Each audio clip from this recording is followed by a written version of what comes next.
Wives, what purchase did you make that led to your divorce? My husband and I both have fairly high incomes. We each earn about $200,000 a year. We own our home with our mortgage paid in full. We also don't have any debts. We get to save almost half of our income.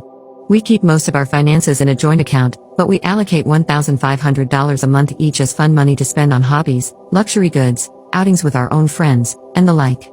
Because of his pricey hobbies, my husband usually spends his fun money from month to month, whereas I usually save the most of it as my activities are less expensive. I have been getting back into gaming lately. And having saved up more than enough of my fun money, I spent $5,000 on a new gaming rig and a really nice desk and chair. My husband flipped when he saw my new game setup. He accused me of financial infidelity. In my defense, I believe I was well within the guidelines of our set rules on how we should spend our leisure funds. He said he was actually upset because he believes I lack professional ambition because I'm not on the executive track like he is. Despite the fact that I work full-time, my husband said he wanted me to prepare fancier meals, set the table more elegantly, and dress up more for dinner. Yes, just like a housewife from the 1950s. So, the more I thought about it, the more his requests or demands sat poorly with me. I decided to try a little experiment over the weekend to see what would happen if I tried to meet some of his demands. Well, not because I genuinely thought they were acceptable, but rather because I was starting to feel like I was playing a losing game. The goalposts would simply keep changing. So, Saturday morning, I went to the salon for a glow-up, then went to the farmer's market to pick up fresh flowers for our table and assorted gourmet ingredients.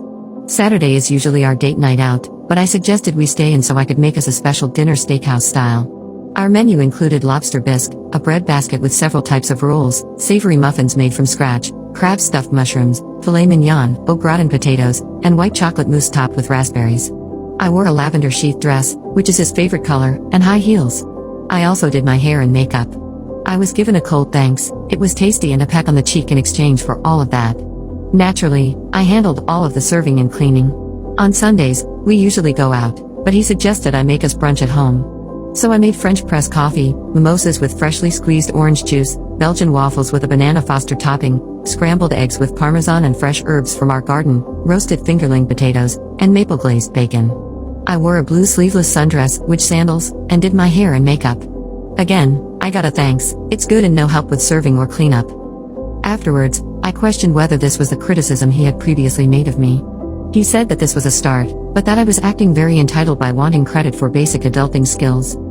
He then revealed that the reason he was being so harsh with me was because he had recently come to the realization that I had a lot to make up for because I was a low-value woman. I asked what on earth he meant by that. And he said it was because I had been with other guys when we first met.